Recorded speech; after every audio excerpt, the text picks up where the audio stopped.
Yeah, I really appreciate that, man. I don't have much of a show on YouTube. Like, I've got a 500,000 subs on Instagram, and what I've learned is that the demographics for 90 Day Fiance do not translate to YouTube well. So basically had to rebuild a YouTube from scratch. Like, I haven't been on TV for 5 years. Dude, you got to start somewhere. Let's rock! Fetch me their So, guys, I'm very thrilled, very excited to introduce a guy I never thought I would be able to get on this show, and this is Mr. Maven Huffman, right? Am I saying that right? Yep. Okay. Huffman, yeah. Huffman. Yeah. And for those of you that remember, if you guys are my age, which I turned 44 in June. So there was a show called Tough Enough on MTV back in, what was it, like 2000, 2001? 2001. 2001, which WWF at the time, this is before the World Wildlife Federation fucked them out of their name, had a contest on MTV. It was one of the first big reality shows that I can remember, but it was like a competition-based reality show. And Maven won it. And it was basically like, I think Al Snow, and you're welcome to help me out here, Triple H. Who else came in there to help you guys? Al Snow and Taz were our trainers. But yeah, the WWF had guys like Triple H came by, Kurt Angle came by, the Hardy Boys. It was it was basically the WWF getting into the world of reality television. And you said something to me in a text yesterday, and I don't think I grasped it, but I kind of agree with you. You said I was a reality show pioneer, Yeah, for and sure. that's just weird to me. But the reason I say I agree with it is when I did that show, it wasn't for money. It wasn't for the hopes of doing another show down the line. All it was for a WWE contract, WWF contract. And now reality shows are, I mean, you can make a living off of it. Yeah. And, and it just wasn't like that back then. So I So, kind of all do right. think I was one of the pioneers. Yeah, for sure. And that's the thing that I want to reiterate is if you've never seen Tough Enough, it was a groundbreaking show. Like I remember watching it. And this is, you got to remember, like, wrestling kind of kept kayfabe going until what was it, like maybe 96, 97 was when the curtain call happened. Yeah. And they were still pretending like it was real and all that shit. So Yeah. like that's a leap and bound, really, 3-4 years later Big for time. WWF to have a reality show coming out about how they train eventual superstars. I mean, it was a big deal at the time. So we're gonna go through Maven's whole career, guys. He's been on Surreal Life, which was one of my favorite shows back in the day. That was a VH1 show, which, if you guys don't know, Viacom owns MTV and VH1. So I'm sure that he's gonna explain somehow how he got that job because of Tough Enough. Yep. But anyway, and then he spent almost 5 years in the WWE as a talent, as a superstar. Yeah. So guys like The Undertaker and I know I read that you were riding around with Randy Orton. I mean, some really big names Oh, you yeah. spent time with. So super interesting guy, a lot to unpack here, guys. And leave a thumbs up, guys. This is gonna be a two-parter. I can already tell you that, guys. So if you like part one, make sure to comment. Also, Maven has his own YouTube, which is outstanding. In fact, it's the real reason we're sitting here today, because I'm such a fan of his YouTube. He is killing it. He has more subscribers, no shit, guys, than any Conrad Thompson podcast. He's got more subscribers than the Undertaker's podcast. He's sitting at almost 500,000 subscribers in about a year's time, right? Yeah. Yeah. He is A little under. absolutely killing it, man. His YouTube is killing it. If you haven't checked it out, guys, I'm gonna have a link in the description to his socials, to his YouTube, and I strongly suggest, guys, if you like wrestling podcasts, his is unlike any other. It is really unique, and I tell you what, a lot of his videos I've watched more than once because they are so creative, so unique, and filmed like a fucking Hollywood movie, guys. I can't stress that enough. And Maven has just got a very charismatic, polarizing personality. I mean, it's truly amazing. It covers all bases, and I think you guys will enjoy it. So anyway, all right, let's get started. So let's say I met you at a bar, like a gay bar, and we were both looking for a homosexual partner. And I'm just kidding.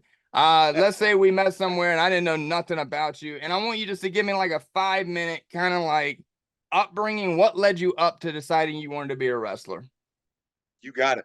If the best way to describe it is, I know people when they see me, they assume things about me, and those assumptions would be completely inaccurate.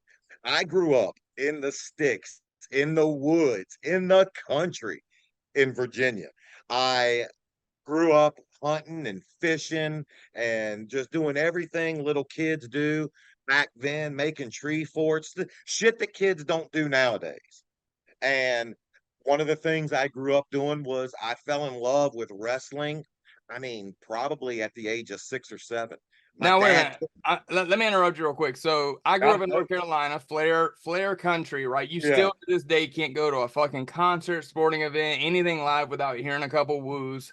Um, yep, Ricky Steamboat had a gym. Flair had a gym. I went to college with one of Ric Flair's sons. It was Charlotte is a very wrestling, for Southern wrestling, a very hot spot. So I grew up around it, but I was watching, Crockett shit. So in Virginia, what were me you too, watching? me It too. was Crockett. Okay. Crockett, NWA. I grew up with NWA, which would turn into WCW. Fuck yeah. I would watch WWF but Saturday night's main event, Yeah. and stuff like that. But all I really watched was, I mean, wrestling used to come on like the TBS Superstation. I don't know if Yeah. people remember that. They would I do those do. stupid Yeah. shows. And How old I are you, Maven? 47, I'll be 48 in November. Okay, so we're not that far apart. Nah, So this is right around, guys, to put it in a context, when WWF was going through a very strange period. Like, everybody had a profession. That was their gimmick. Like, they were a janitor, they were a fucking hockey player. Hulk Hogan had kind of like already came and run wild, brother. right, It was kind of goofy, but Southern wrestling seemed more realistic to me. right. Me too. And you mentioned it, Ric Flair. I was the biggest Four Horsemen fan. And in fact, when people ask me who was one of my favorite wrestlers growing up, I say Tully Blanchard. I just the way Tully carried himself, it's kind of the way I would carry myself as a heel later in my career. Just that quiet, just aura of I'm better than you, but not as flashy as Flair would do it. What I went about to Road Warriors? yeah, I mean, love Jim them, Cornette, Rock and Roll Express, Midnight l- Express. You remember those battles? love them. I still remember the scaffold match where Cornette was holding on to the scaffold and fell. Oh man, Some of those old Rock and Roll Express, Midnight Express tag team matches, they were the best, like epic. best matches ever, Yeah, they were. ever. And yeah, and I remember like I think I wanted to start working out and thus I knew at an early age I wanted to do steroids because of the way the Road Warriors looked. Like I was like, I remember seeing Road Warrior Hulk and being like, I want to look like that guy one day. So let me ask you, you're 6'2", 6'3". 6'2". All right, you got an amazing build, and I can say that comfortably. Like, you've got a good build. So was steroids a part of your life? Oh God, yeah. Well, had an amazing build. I'm an old man now, but seriously, Tim, I got into wrestling, and with the moment the office told me, and the way they said it was, and this is true. I had a guy from the office. I won't say his name. I'm not gonna bury him. He said, "Why don't you talk to some of the boys about that creatine they take?" Oh And I yeah. said, and I went to Devon and I said, "Am I hearing what I think I'm hearing?" And he went, "Yep." And So, I all was right, you said you're not ecstatic. going to say the name, but let me ask you: does this person have a podcast today? This person is findable. You can find them. Okay, I got it down to 2 people in my head, but I'm not going to push it. I'm gonna respect it. But How about this? I will tell you off of air. yeah, Off yeah, air. yeah. I think I know who it is. But anyway, I'm sure you do. you guys can use you know who was running talent relations around that time. It So doesn't take much. so the wellness policy and Did not exist. okay, we're gonna skip around a lot. I'm sorry because I don't want to forget something and then and forget to go back to it. So the wellness policy didn't exist, so you guys weren't having a piss test for nothing. Tim, And Tim, so tell me about steroids because I've never done them. So talk to me about steroids. Like, I'll start it with this. There was one time I did a piss test, and I'm not kidding. I did the test, and they brought me in the week later, and they said, all right, they held up a sheet of paper and they said, well, Maven, you popped for painkillers, steroids, marijuana, cocaine, and sleeping pills. Don't let it become a habit. And then Fucking just, right. and that was it. Like that was the Anything worth doing is worth doing right, right? that was the extent of it. It wasn't until after the Chris Benoit situation where they took the Yeah. the wellness policy serious. But I feel I like that was supposed to change the whole tone of this, but I actually want to ask you, I met Chris Benoit and I interviewed Buff Bagwell a couple months ago and we were talking about this and I was like, tell me where you were at when you heard about Chris Benoit. I'm gonna ask you the same thing. Tell me where you were at when yeah, you heard about Chris Benoit. I was pulling into the gym. I had been released, a few years earlier. I was pulling into the gym and Stacy Keebler called me and asked me if I heard of what happened to Chris, and I was like, no. And I I couldn't wrap my head around what she was telling me to the point to where I think I sat outside of the gym for probably an hour Now, talking to her. when she called you, was this like day one when they were doing a fucking tribute on Raw for him, or was this already when they figured out that he was responsible? This was when they still did not know. Okay. This was when Chris was still a hero. Okay. And assuming you met him and did you work with him at all ever? Knew him well. I remember a great Chris Benoit story. Somehow we go out to a bar one night, and Chris wasn't like my time in WWE. I spent too much time partying. I was that guy that after the show, I was gonna go out. I was gonna try to find me some ass. I was gonna have a good time. Fuck yeah. And Chris wasn't that. Chris was the guy he was all business. One night, somehow, we found ourselves out. And still to this day, I don't know how or why, but he like pissed against the wall in the bar. And there wasn't nobody that was going to stop him because Chris was an intimidating individual. I was about to say, murder or not, and let me say this for the people that take words out of context. I don't think me or maybe either one don't condone the shit Chris Benoit did. Okay, I obviously. I encourage anybody, and I did a video. You mentioned my YouTube, and thank you for that. In rating of, I rate wrestlers, and there's a third volume. I encourage anybody go watch that, and I think about 36 minutes in, Chris Benoit was the last wrestler I rated, and I encourage anybody to go to my YouTube and even fast forward, go to that, and tell me if there's ever been a better description of how to take the Chris Benoit situation because I can compartmentalize. Yeah, I I can need to look at watch the that. wrestler and I can look at the monster of what he did. Yeah, so but let's just talk about real quick. I mean, I know we're kind of going into the trenches here, but I can't think of a wrestler that when I watched him in the ring, his shit looked fucking good. Like it really looked like he was ripping Everything. their fucking ass. He was Everything. phenomenal. He was fucking phenomenal. It was that intensity. There's a few guys that had that sort of intensity. I admit I never had that, but guys that had that were Who else? Chris Who else? and Eddie Guerrero, Yeah, fuck Kurt, yeah. Kurt Angle. Kurt Angle was the first guy that I was ever really in the ring with that I knew I was in a league with grown men. Like just the way he just grabbed me differently than I had been grabbed before. Well, And I mean, he was an Olympic fucking wrestler, you know. yeah, and I was like, I'm with men here. And then later on, Bob Holly, like Oh yeah, his shit did look like it. That shit yeah. fucking hurt. But those guys taught me, and they taught me that I'm going to hit you, and I'm going to hit you hard, but I want it in return. Hit me back. So let And me ask you, taking like a couple Chris Benoit slaps, like that shit fucking stung, right? it hurts. It fucking hurts. Like there's no ifs, ands, or buts about it. Chris was gonna do and get like and Angle. They're going to do things, and it's going to hurt. You just have to put up with it. You have to take it. And if you don't like it, then this is the wrong business for you.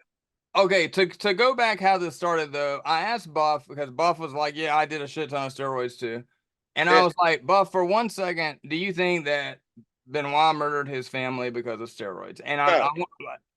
No. Absolutely not. 100%. Absolutely.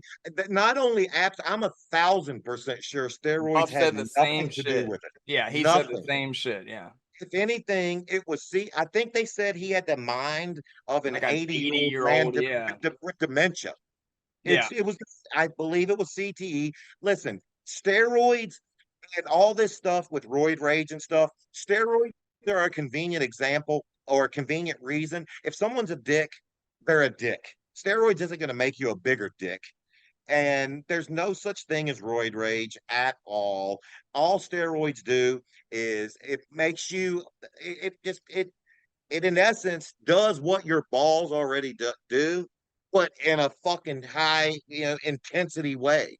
So it just becomes easier to recover. It becomes easier to put muscle on. It becomes easier to burn fat.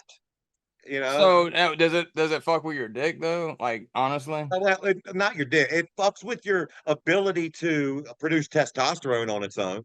Okay, so like hard-ons and stuff is fine. You can Ah, still, oh God, it was the exact opposite.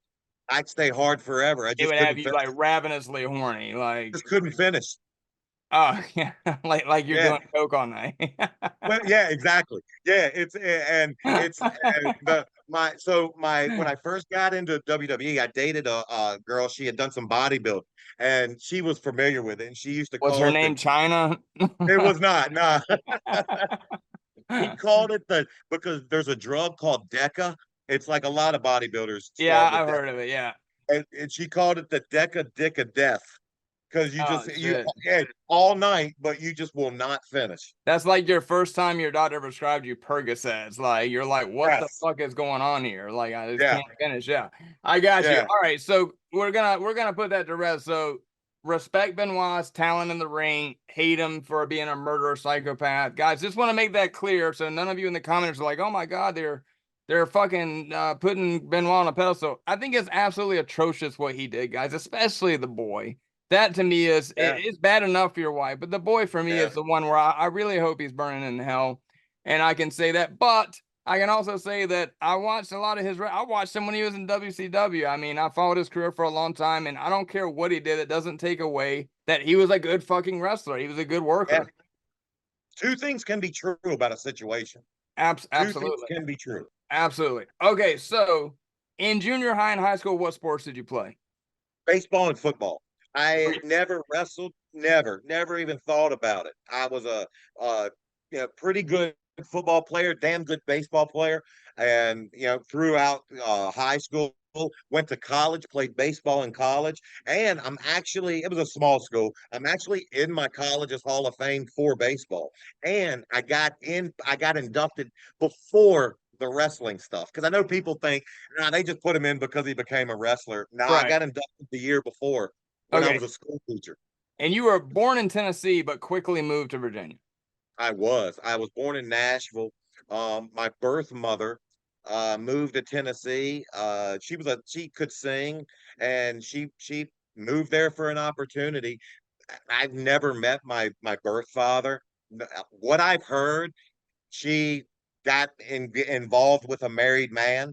I was the result of it. He wanted nothing to do with me. So Okay, fuck him. I want nothing to do with him. And he could be alive right now, Tim, and I could care less. fucking. Yeah, fuck him.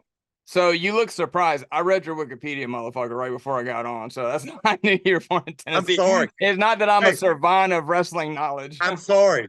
I owe you moments of your life back. Okay, so at this point, what year are you in high school? Like, even if it was 4 years. 94. Okay, so 94. This is right before Nitro. Like, Yeah. I'm assuming. Yeah. So Now, during this time, I did not watch wrestling. yeah, I I didn't either. I stopped watching wrestling probably, I would say, in the early 90s and didn't pick back up in until probably the Monday Night Wars, till about 97-ish. So, for example, you said you were a NWA dude. I mean, were you watching like the day Scott Hall showed up on Nitro, like when that kicked off the whole? I was. Well, the college I went to, we had two TVs. It was before the days of flat screens when you had the big fucking box TVs. Yeah, We had yeah. one you had the floor model, and then on top of it, we had another So you would have television. both promotions on. We would have them both going, and whichever TV had the better, whichever show had the better storyline, got the sound. But let me ask you, so once that kicked off, so Scott Hall shows up, like I can almost recite that promo word for word like a nerd. Yeah. Kevin Nash at the time was my favorite. I love Diesel. So Kevin and my brother was a dirt sheet reader. So like he was telling the me tools. like you know, they're saying Kevin Nash is gonna be on. So we were fucking like flipping out. And then Bash to the Beach happened, all that shit. Yeah. So like at that point, were you back into watching wrestling like every week? That didn't get me back into it. What got me back into it was, and I hate to admit it, probably Goldberg. Goldberg. Really? Goldberg. Yeah, well, like if the fucking say what you want about Goldberg. Goldberg was not a good wrestler. In fact, when they brought him into WWE, I had to work with him as a tag partner on some house shows because he was such a shitty wrestler. Yeah. Say what you want, that motherfucker was interesting though. And that whole the streak and he looked the part. He looked like a gladiator. Yeah, no, I mean, can't say anything And bad about him except that he just really wasn't great on the mic and he couldn't wrestle. I mean, but he couldn't otherwise, wrestle. he was WCW's biggest homegrown talent ever. Ever. And you know, those streak numbers were highly inflated week to week. Oh, But yeah. you know, Well, again, him and Rock. I saw, and Rock was the reason I actually said I could do that. I would watch The Rock go out and cut promos, and I literally would have my buddy saying, "You've been doing this on the baseball team for God knows how long. You could do this." now wait. Are we talking about The Rock or Rocky Maivia? The Rock. Okay, Yeah, because Rocky let me tell Maivia you, was shitty. the first time my brother and I saw Rocky Maivia, we thought he was the biggest chump loser wrestler we had ever seen in our life. Like he annoyed that us, the was a shitty sight of him gimmick. annoyed us. So to fast forward all these years, and this motherfucker is one of the biggest movie stars in Yeah. the world, you would have never thought that when he Ever. showed up. But Ever. I see all the time people compare you a lot to The Rock. I'll take it. I will take No it. shit. Yeah, it's like if Yeah. somebody said like, "Man, Tim reminds me of Leonardo DiCaprio." That's not an insult to me. Like, fucking right, Yeah. I'll take it. But you know, to be honest, I don't see it. And given you're I a don't either. good-looking dude, you've got charisma. I'm not taking anything from you, but I saw like when you read there's a video on Maven's YouTube. I would strongly suggest you take out where he reads mean comments from fans. In fact, Yeah. I think I'm gonna do the same thing about myself. I'm gonna bite his idea just because I like it so much. But Oh, it's fun. It's fun. and the amount of people that basically accused you of copying The Rock, I was like, what? You don't do any of the moves. You don't talk like him. I mean, other than your look, which you can't help the way you fucking look. What is it that people say to you that makes them think you're biting The Rock shit? It's just the look. And if I wear something like I have to, I work on Wall Street, and if I wear a suit or something, then all of a sudden I'm copying his. You know what though? I'll take it. That's fine. No, he goes, yeah, absolutely. I mean, the only similarities I see, you're dark skinned, you're tan, That's it. and you'd have the eyebrow thing going, or your mannerisms kind of work with your eyebrows a little bit. But otherwise, I mean, you're a Southern dude like me. I can hear it in your voice, right? Like, and to be honest, you look like a fucking movie star. Like I could definitely see you playing an action lead. You've got that look and that build. You've got that I'm famous and I'm important aura about you. Keep going. And Keep going. no, I'm serious. Dude, I'm very comfortable with my sexuality. And you know from watching the show, I'm accused of being gay all the time, but I have no problem admitting when a dude. Tim, me too. Yeah. Every video, I have people in the comments. And even in one of my lives, I talked about Zach, who you know, and who I hope you use to help you with your YouTube page. Because I hope Zach uses me. Yeah. So I mean, again, listen. No, he definitely will, because I love what you do. But every video. And in one video, I mentioned my partner, Zach, and I met my YouTube partner. Well, all of a sudden, everybody thought I met my lover, which I don't care. Oh, my God. Like, I don't give a shit. Like, think what you want. Like, I could care less. Listen, if Zach gets my YouTube 400,000 subscribers, I'll be whatever he wants him to be for a day. If that's what he's into, hey, whatever, bro. You know, I've been accused And all that, listen, all that is people hating. And if that makes, you'll learn a mean comment from someone else is just a way for them to feel better about themselves. That's Oh, all it bro, is. yeah. No, I've been dealing with it for.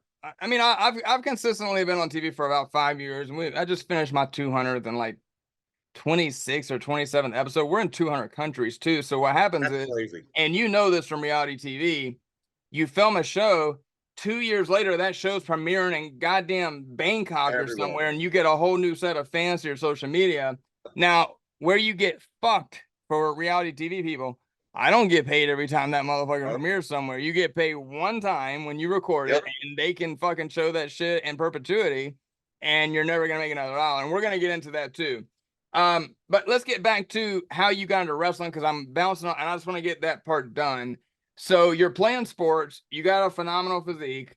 I'm sure you're that guy I would have fucking hated. I was a nerd. I played like Dungeons and Dragons in high school and shit. I was just like, I was 6 foot tall and 115 pounds soaking wet. We didn't have money. Like my mom was a secretary of 3 boys. So I had like Jeepers on. I grew up in a trailer. Hey, God, yeah, man. I'm telling you, bro, me and you are gonna be fucking soul brothers by the end of this. Yeah. So at what point you started watching wrestling again? When did it become an actual, I'm not gonna say dream, because I'm sure it was always kind of a dream, but when did it become a realistic, viable option for you to pursue it? Because at the time when Tough Enough came out, um, I was I was a sixth grade school teacher. I was in my second year teaching. Yeah, sixth grade, and I was a high What the school. fuck? Yeah, and I was a high school baseball coach. Now But that I can see, yeah. I still had something inside where I wanted to do something. I knew I had more to offer. So the night that I heard Jim Ross say, "Have you ever wanted to be a wrestler?" I went, "Yes." I was like, "Yes, I have." And I had I my love Jim buddy, Ross, by the way, but that was a pretty yeah, good impersonation. my buddy was like, "Let's make a video." Like, he's like, "Fuck it. Like, what's the worst that could happen?" So we made Tim, and I'll send it to you off this. It's the most embarrassing thing.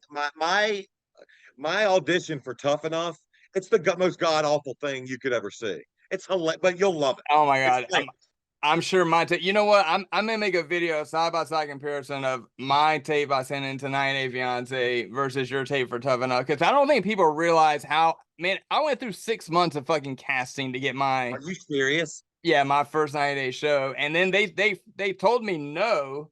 After 6 months, thank you, but we've decided to go, and I made it down to like the final. And then 2 months later, after I'd already moved on my life, I got a phone call walking to my house from New York.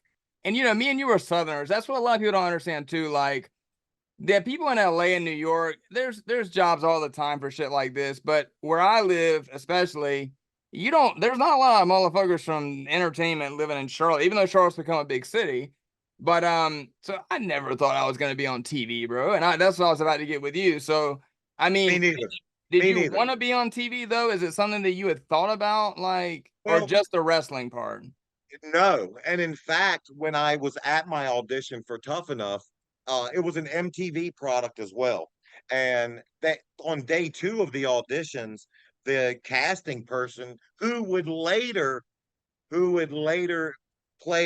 instrumental in me getting on the Surreal Life, There you go. pulled me, I knew it. yeah, pulled me aside and said, "Do you want to ask basically that same question?" Said, "Do you want to be a wrestler or do you want to be on TV?" Because they were like, "You'll be great. And in fact, if you want to be on TV, hold off. We would love to have you on one of the next either Real World or Road Rules." They were like, "We'll hold you a spot on whichever one you want." But I was like, "Nah, I want to wrestle." Like I wanted to wrestle at the time. So, hey, you know what? I probably should have went on one of those. Could have been doing the fucking challenges and making a Well, living off of that. you probably made more money, but given your YouTube, which guy, I can't stress enough, I'm going to plug his YouTube several times throughout this, guys. His YouTube breaks down everything. If you're into that kind of stuff, guys, he goes over, for example, like what he made every time he got a video game with WWE, which is fascinating to me because I'm an avid gamer. what his first contracts were, what the different reality shows paid him. And he goes into detail about a lot of stuff that I can't talk about yet because I'm still under fucking contract. But it's fascinating to me because being in the industry, I've always wondered, what different shows paid back then. And especially like the video game thing was really interesting to me. It's like how much you got of a royalty off that. So guys, I can't recommend it enough. So fucking good. Check out his YouTube, link in the description. So Thank you, Tim. hey, absolutely, man. All right, so you go for the tryouts. Now, let's be clear too, wrestling is a TV product. Like, do you agree with that? So, 100%. like, being a wrestler is still kind of, I mean, you're acting, right? Like, it's a TV Absolutely. job, even though it's a very Absolutely. athletic. Like, I think there's a lot of people that would be fucking really blown away by how athletic, even though wrestling is predetermined outcomes, how fucking athletic you guys are. You guys are real fucking athletes. Like, let's be clear. I can't stand when people say wrestling's fake. I'm like, get in the fucking ring and do that for 1 fucking minute and see if they're not carrying you out on a stretcher. So, you clearly had a very high amount of athleticism. And, I mean, honestly though, like, did you want to be famous? Like, is that why, or you thought it was going to make you big money? What was your main thing for wanting to be on TV? I mean, I would be lying if I said I didn't want to be famous. Yeah, no, we're gonna keep it real. That dude, bro, we're gonna keep it real. I thought I wanted to be famous too. Now I wanted everything that came with wrestling. I wanted the money. I wanted the cars. I wanted the women. I wanted all of that. we're gonna spend a lot of time talking about a couple of those things, but we're gonna finish this up first. Because I'm very curious how much panties drop for WWE wrestlers. So not as much as you think. Not as much as you think. And to my chagrin, I was like I always thought, because I've heard stories about ring rats and everything. Yeah, they're not what you would. We're not rock stars. I can relate, bro. My demos is like 40 to 58 and housewives. So I mean, I get a lot of offers, but it's offers that you're not gonna write home about. So and dudes, do dudes hit you up all the time too? Like all the time. I get dick pics in my DMs and guys like, hey, if you ever want to try it out, hey, I'm a volunteer. I'm like, bro, like, come on, bro, don't send that nasty ass shit. I do. I don't even read any of my DMs. Not a one. Bro, that'd be a good video. Read how you think you get a lot of hate in comments. Read the hate that comes directly to you, and it'll really amuse you for a day. Or if your ego is ever getting out of control, get on Instagram, read messages for an hour, and boy, that shit'll put you in check real quick. Yeah, and that's the thing. It's hard to explain to people. I don't have an ego anymore. I'm almost 50. Like I'm fine admitting I'm on the back nine of life, and what I've done to myself over the last 20 years, I probably shaved off a good 15 years of possible life that I had. So I don't know, man. Like, yeah, I know you dabbled in drugs and Tim, I did.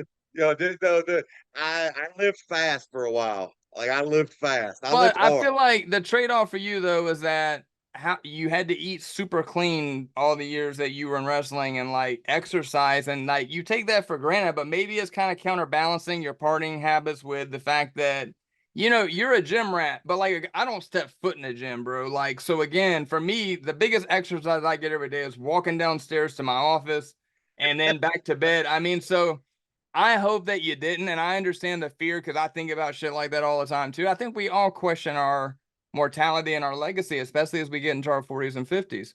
Yeah, I don't fear it though. I had a good run. I've had a good run. Are you religious? I mean, like I'm not going to sit and ask your relationship with Jesus Christ, but I mean, But you're spiritual. I would consider myself Christian. Me too. Yes. Yeah, me too. Yeah, absolutely. Yeah. I do believe there's something there, but I don't know that it's written in a book. I just don't find myself in church because I don't believe my God needs financing. And every time I go to church, they're passing around the plate for 15 times. Yeah. And we're Southerners. So guys, if y'all don't know Southern Baptist churches, then man, y'all are missing that. It's nothing like Catholic. But all right, so let me get this fucking over with because I knew this was gonna happen tonight because I was like, oh my god, I have 5 million things I want to talk to you for fucking 3 days.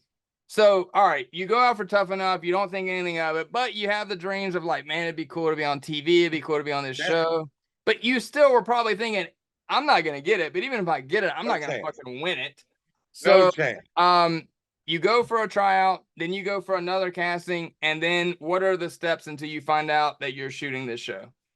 They flew us out. It was a 3-day process. They flew us out, and I had never been to New York.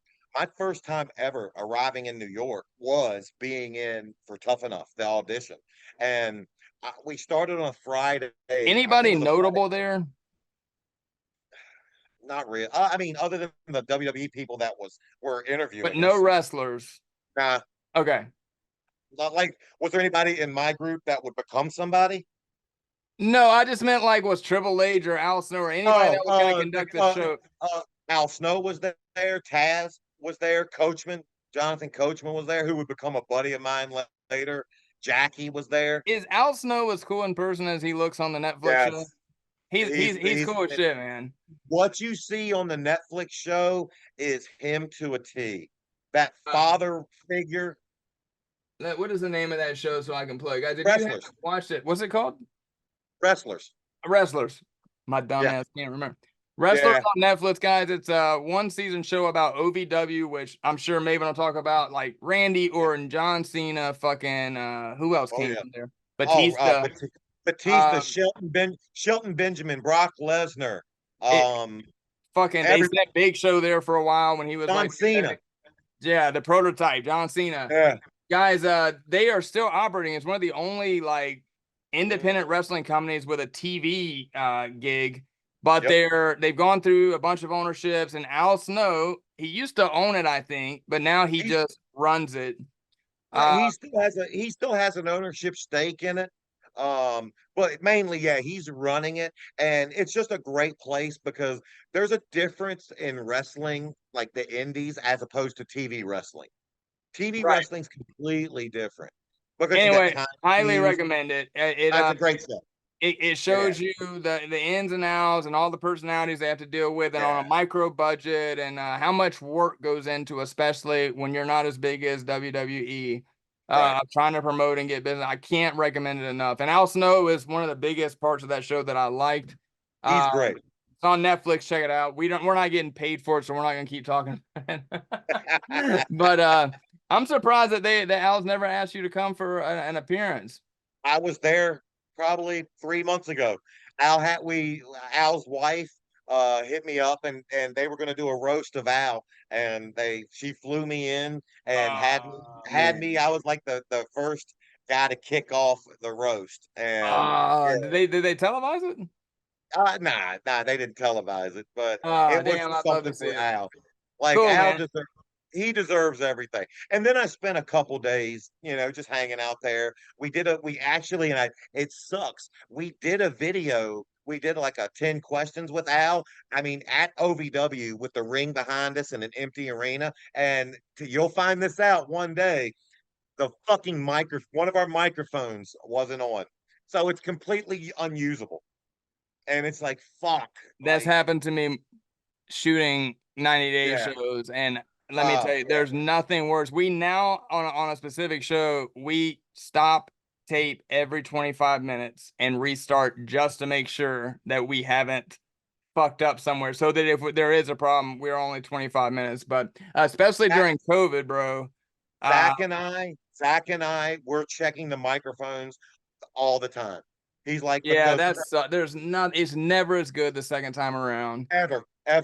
Yeah, I feel you, man. That is pain like nobody understands, man. When you get some good chemistry, good capture on film. So, okay, you win Tough Enough. I guess we're gonna skip to that. And I'm sorry, you got picked to go to the show. Right. Okay, how did they tell you? So Friday was interview number 1. Saturday they brought, I would say, probably 50 of us back. And when you say interview, like, what do you mean? Were they making you cut promos? Were they? Day 1, they were just putting us in the ring and seeing who they thought had potential. Then they narrowed that down to, I would say, probably about 50 people. Did you know how to do any moves? No, not a one. So they had someone in there telling you how to do like a flat back bump, or At this point, the moves were nothing. They just wanted to see who had the potential to make for good television. And who And had a good look.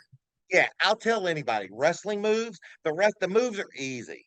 What's tough to learn in wrestling is the psychology of it. You Right. know, that's what people chase their entire life learning how to do.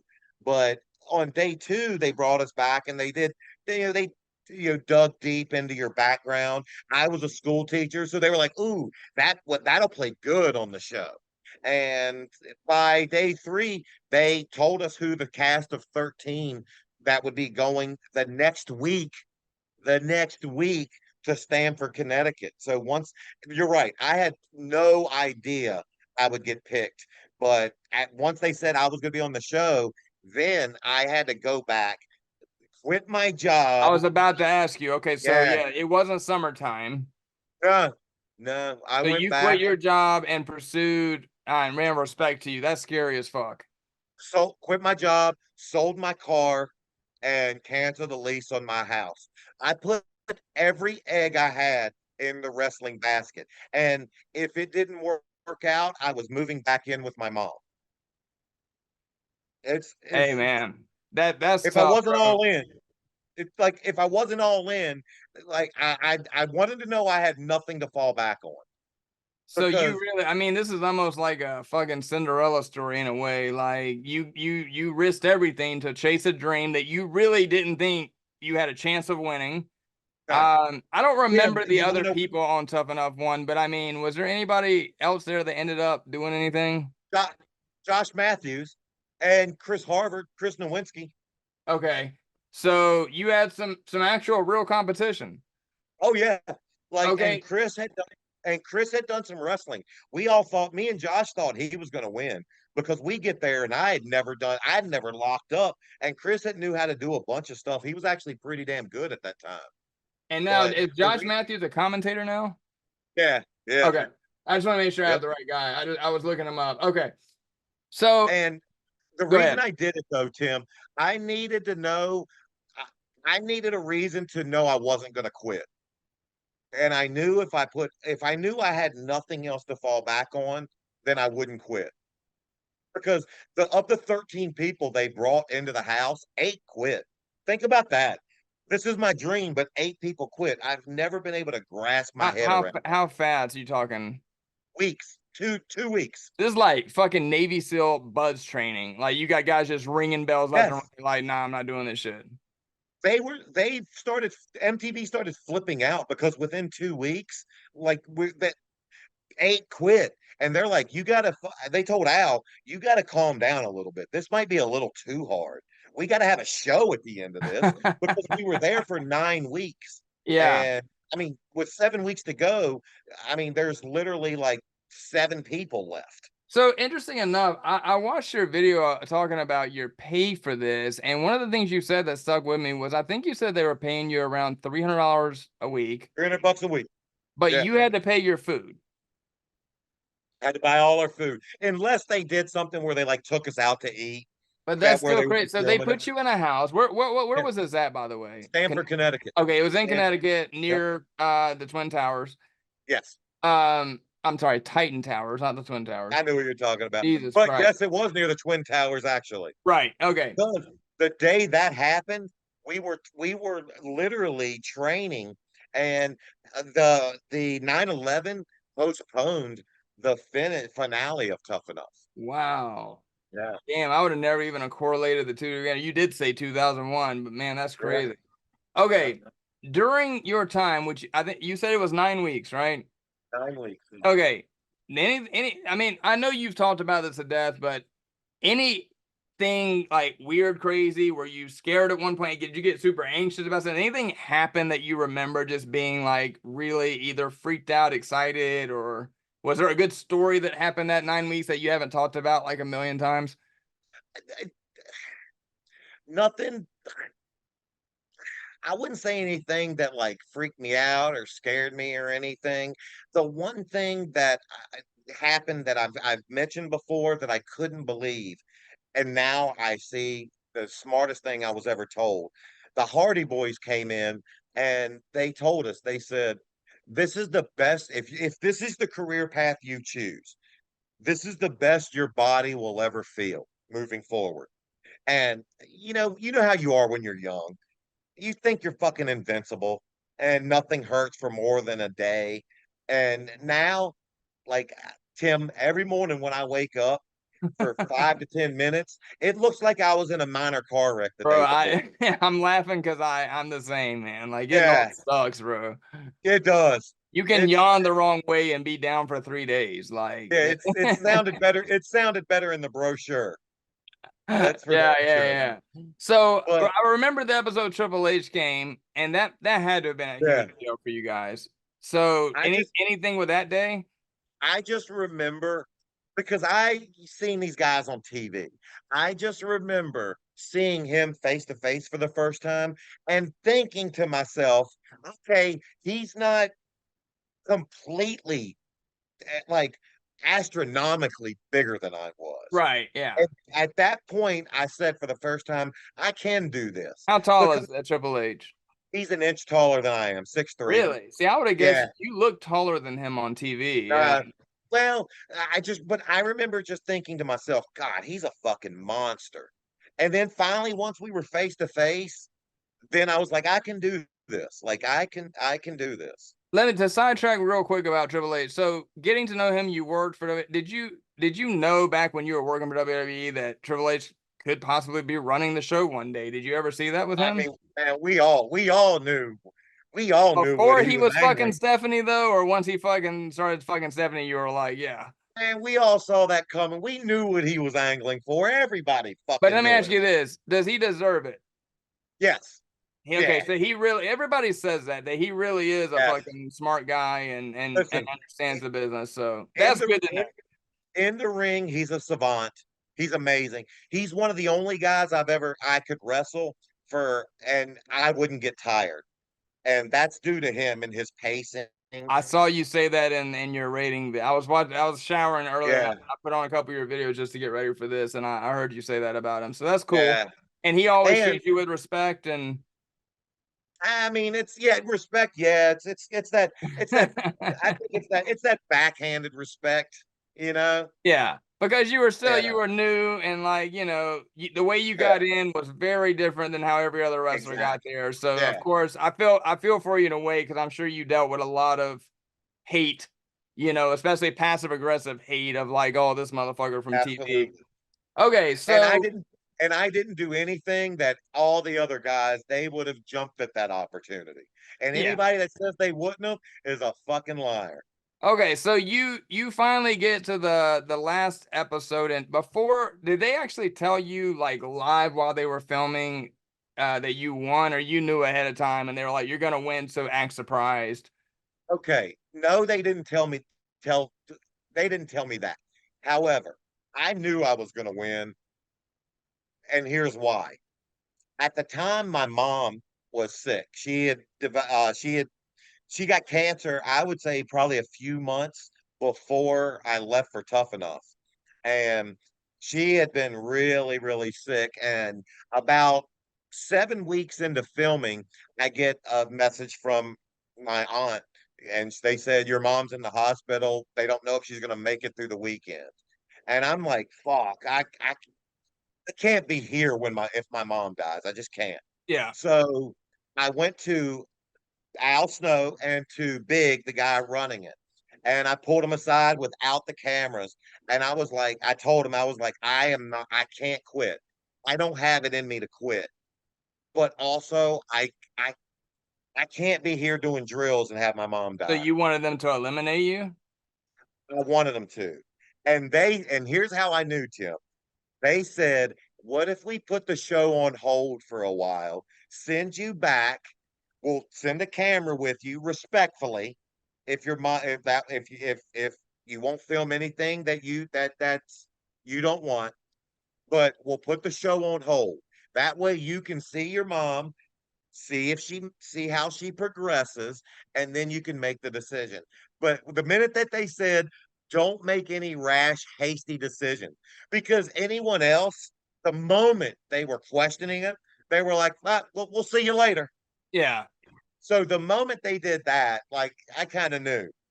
Wow. So how long in advance would you guess that they had already made up their mind? I would say they probably had it down between me. I think respectfully, me and Chris and Josh, with probably 5 weeks left. Okay. All Yeah, right. with Now, probably 5 weeks left. so how long after you filmed it did it appear on TV? We filmed the first 9 weeks, then they sent us home, to edit it. And they sent us back, and then they brought us back to Stanford. They brought the five To do finalists. pickups and shit. Well, no, they just brought us back just to train to do Oh, wrestling training with no cameras. And we did that for an additional 5 or 6 weeks and that led to the live finale. okay. So once it appeared on TV, I'm sure like, do you remember the night that it premiered on TV? Did you have like a little premiere watch party with your friends? You were excited Oh to be on yeah. TV. Yeah, I Oh did the yeah. same shit. Yeah. Okay. How long was it into the season before you got recognized out in public the first time? I'd say about a week. I got Why, recognized really? in a Blockbuster video by a wrestling fan a week after Tough Enough debuted. And he was like, "Wait a minute, are you that guy from Tough?" And I'm like, "Yes. Oh Yes." man.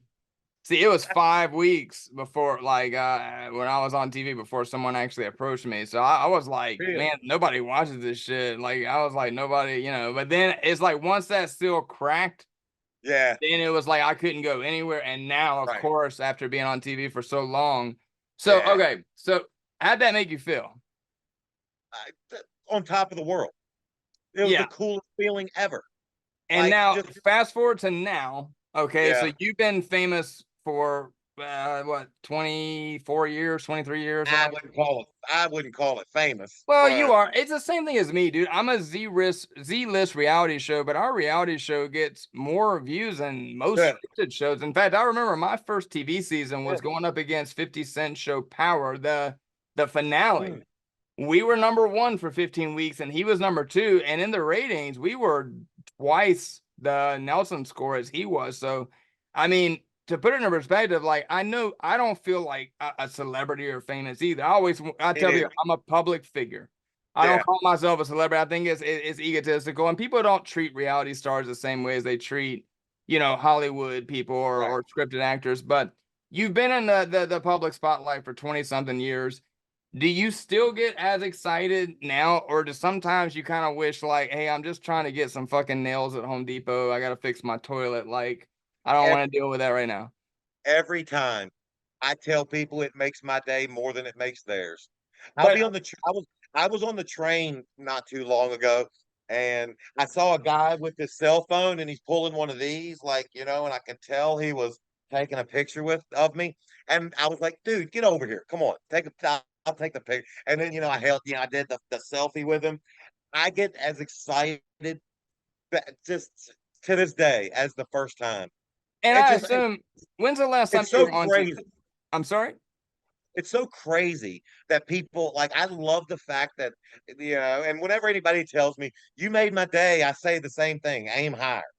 If I make your day, aim higher. Yeah, but But I love the fact that someone's gonna go home and whoever they meet, their loved one, the first thing they're gonna say is, "You're not gonna guess who I met." And I that still humbles me so much. let me ask you, since you were an early pioneer, I always think about this. I have been approached, I don't even know, hundreds, if not thousands of times for a photo. I've been asked for Yeah, an autograph 4 times. Okay, for you, I would assume that, especially starting off, because before social media, now everybody wants a picture for their social media yeah. so they can show. I imagine you used to probably get approached for way more autographs than pictures. Is that right, or am I off base? Yes, no, you're 100% accurate. The only time the autograph becomes a thing is if I'm doing a signing, Like a like I'm doing, convention. yeah, like a convention or something. Yeah, I because you haven't have had, toys and video games. I mean, you've been in oh, some legit shit. yeah, dude, That's fucking cool. I mean, that's yeah, gotta mean something. So, like, you got a yeah, I love it. fucking toy, bro. Yeah, it's so fucking cool.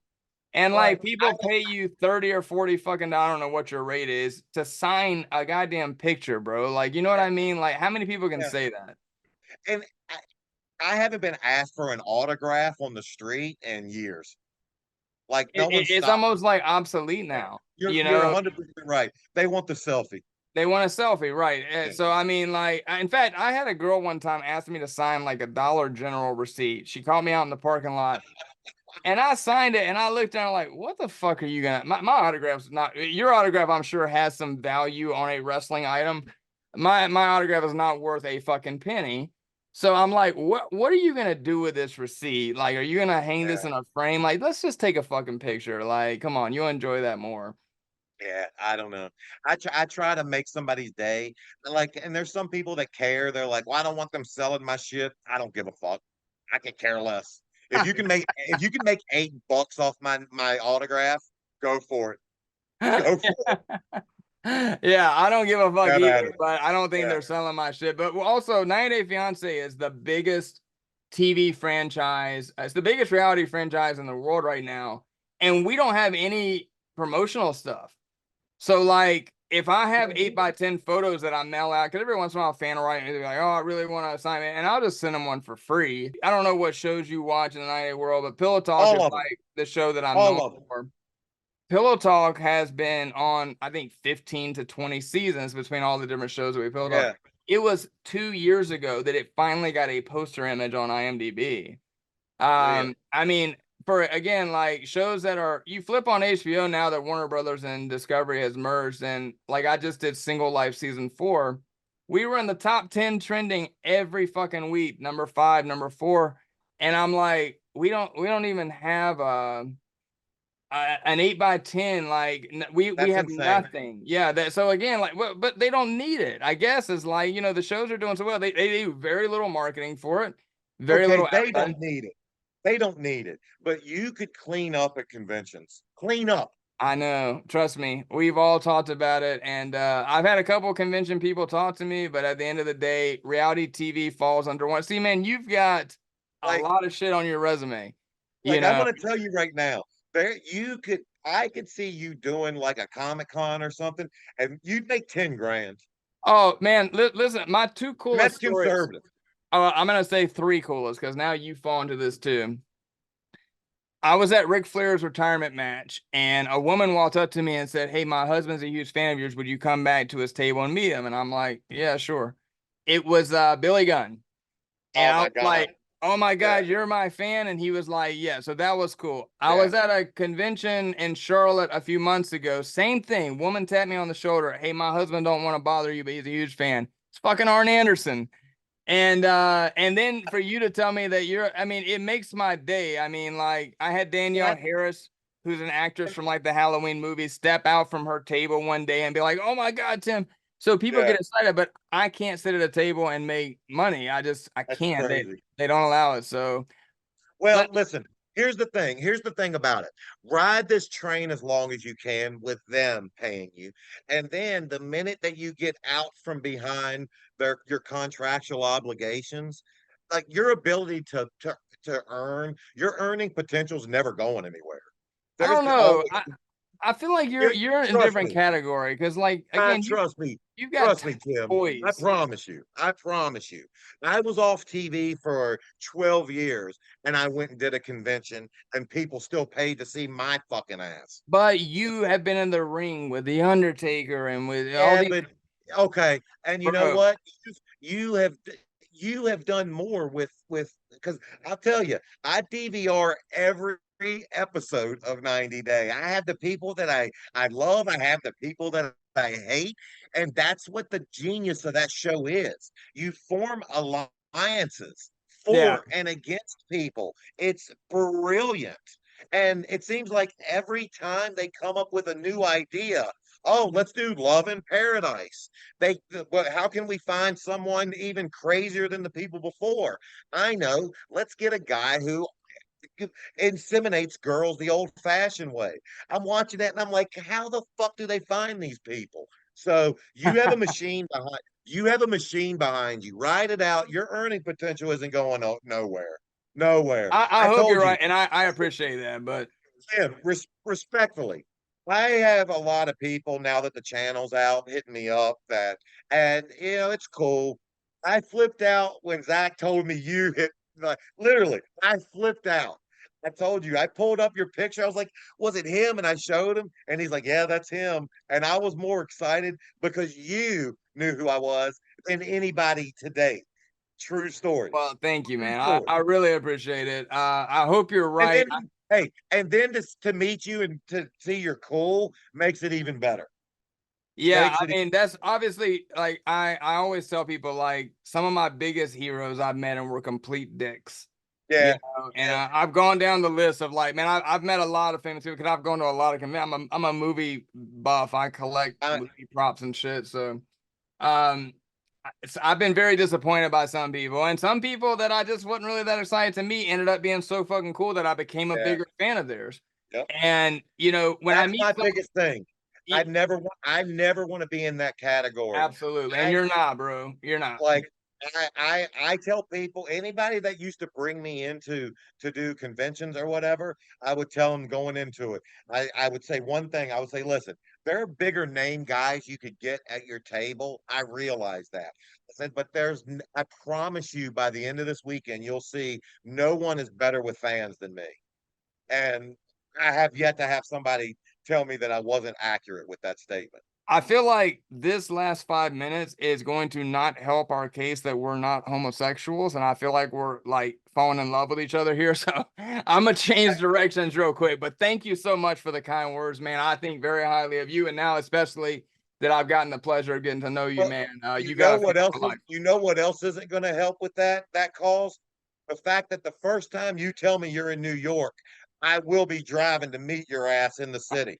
That's done. That's definitely gonna happen. Yeah. Done. We'll have to go live and talk about two opposite worlds clashing, but people love that shit. Okay, it doesn't help either. I'm wearing a pink Von Dutch hat and a fucking Cash Money Records t-shirt and a pink camo fucking bait hoodie because I'm in my fucking pajamas. I stopped. Tim, I'm wearing all Lululemon head to toe. I didn't know they made Lululemon for men. And I have it all. It's expensive shit though. And I have it all. Veronica loves, if you know Veronica, my Yeah. co-host, she loves fucking Lululemon. Her and my daughter are obsessed with it. We got a package earlier, and my girl told me enough. She's like, "All right, enough." Like, I gotta be honest, man. My favorite pair of shoes right now to wear around the house is fucking Uggs. They're like the Uggs are fucking comfortable as shit, bro. Want me to tell you the shoe brand you got to get on? This one, No Bull. No bull. I found these shoes not too long ago. The most comfortable sneakers. I'm off Nikes because of those. Are they a sponsor? And Okay. that's how you know I really like them. Yeah. Yeah. No. Well, again, like, so guys, any of the products we're talking about, don't buy them unless you write them and say, hey, Maven and Tim need a sponsorship deal because they were talking like nice shit about your stuff. I just recently signed with an agency, and my agent asked me, she said, give me some of your like wish list people. And I went, Lululemon. I know I want Von Dutch really bad, and I've written them like a million times, and I'm like, there is no other public figure that wears y'all shit to more events and red carpets than me. And like they won't even write me back. It is like that's the problem. yeah, That's and the I'm problem. like, I don't think y'all are getting Paris Hilton anymore. Like those level celebrities came. A lot of people don't realize Von Dutch is relaunched. Like they're a boutique brand. Their Yeah. hats are $150 now. They're not $20 fucking trucker hats, and it's a Lululemon very boutique brand, you know. Yeah. And people clown the shit out of me all the time, like, "Oh my God, what Tim's wearing his Von Dutch from 2000 and That would make me wear it even more. yeah, no, I love it. And I mean, again, like you've seen on TV, I don't give a fuck what people think about me. I love it. But I'm like, damn, like I would love to get a promotion of something that I actually use. Yeah, like that's you back. Yeah. You know, but I will check out the shoes. Okay, so I knew this was gonna happen. There's just so much. You get I know you said you didn't get paid at all to win. So but you did get a cool ass fucking trophy. I did. You still have it? That never made it to my house. So Never. the Undertaker chair that you fucking left at the arena, I wanted to come through the screen and shake you when I saw that, because I'm a big memorabilia guy. Like I love You collecting. see, I'm not. I'm not. So you don't have none of your shit except for that one toy. If you go and if you walk through my entire house, there's nothing that's the extent of my wrestling You stuff. don't have none of your gear from when you wrestled. Nah, not a bit of it. And N- I put that up just for the aesthetics of this. I don't So have any of my pictures literally, up. you have nothing from your days in Nothing. WWE. Now, did you Nothing. sell it all to fans, or you just didn't keep it? A lot of it, like if, for instance, when my first action figure came out, the company Jack Specific, they sent me 50 of them. And I mean, like occasionally, like kids, I would meet kids, and I found that it makes them smile more to give them one than to Yeah, keep it. And just after, I'm not a memorabilia person at all, at all. Like I don't give a shit about any of it. I I'm kind of wish curious I was. what Like your I most kind of valuable wish, toy is. So you got a and wrestling card that's going for $40. WWE Major Wrestling Figure Maven Huffman podcast signed card. it's That ring going of for metal. $40. That's what they're asking for. You got your 2002 Flair Royal Rumble card, $75. Listen, and if somebody meets me on the street, I'll fucking sign it for free. That's the craziest thing about it. Yeah, you got a lot of PSA cards on here, dude. This Jack's WWE Ruthless Aggression Maven toy, that's pretty fucking cool. Tim, I never took myself that serious. Like that's Yeah, but here's the thing, bro. I I just think don't. you're thinking that it makes you look like narcissistic or egotistical, but man, you're a southern dude from fucking Virginia that made it, got your own action figure. You're in fucking video games that people still play to this day. Having a couple of things to remember your career and what you've accomplished, because I can tell by talking to you, you're a very humble guy like me, man. I never give myself. People are like, dude, people pay you $50 to say happy birthday on Cameo, and I'm like, yeah, but Snoop's getting 500. Like I'm Yeah, always like that, but I think you need to accept responsibility and acknowledge to yourself that like you may not have been Undertaker big, but like, bro, you made it further than 99% of the other population will.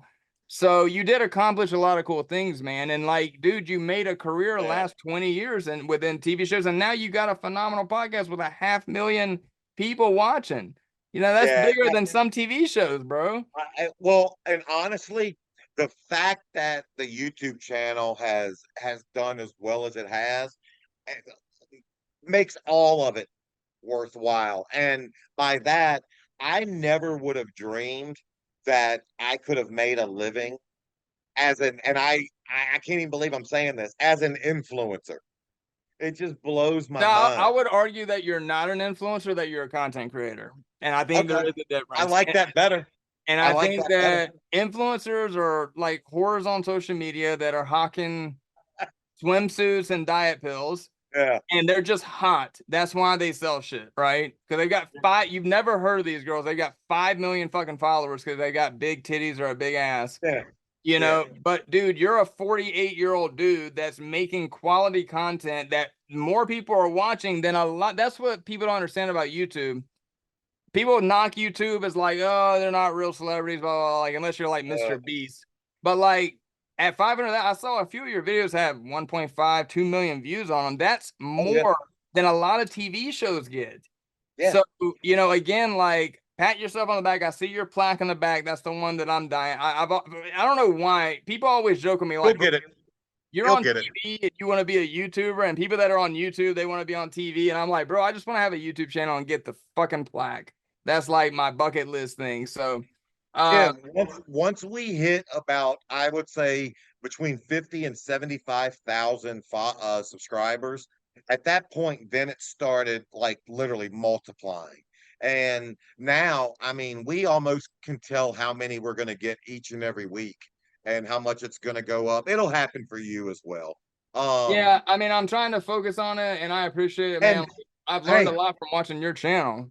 and to anybody, and I'm telling you, literally, use Zach. And if you ever need my help with anything, like I'm here for you.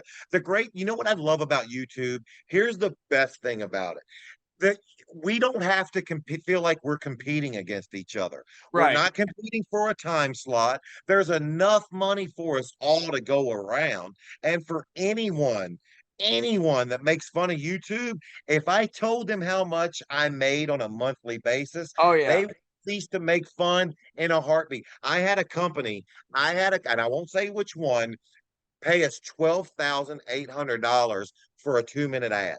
Yeah. You're gonna make that now. Somebody's gonna make fun of that. Are you kidding me? Haters will, of course.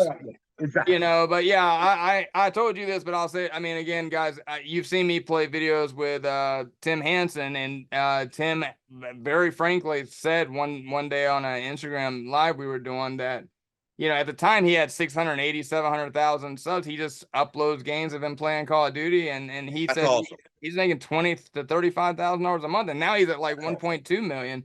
And he didn't even Exactly. do sponsorships. That was just off AdSense. That's AdSense. Yeah, just Uh, off fucking AdSense. So I mean, I yeah, told you. I feel like I found the life cheat code. I really with do. YouTube, Yeah. Like it's but the not fact everybody is as slick as you, man. They're not as polarizing. They're not as good looking, and you are very photogenic. You have a good look. You have a good voice, and not everybody I can do don't I don't know what it is. I have no idea why the success has come, but I'm very thankful. And I just told you, motherfucker. Like you're a Ah, good looking dude. And the other thing I will say that you don't come across as fake, and that's what people say they like about me. Like I keep shit that, real. I don't that, candy coat.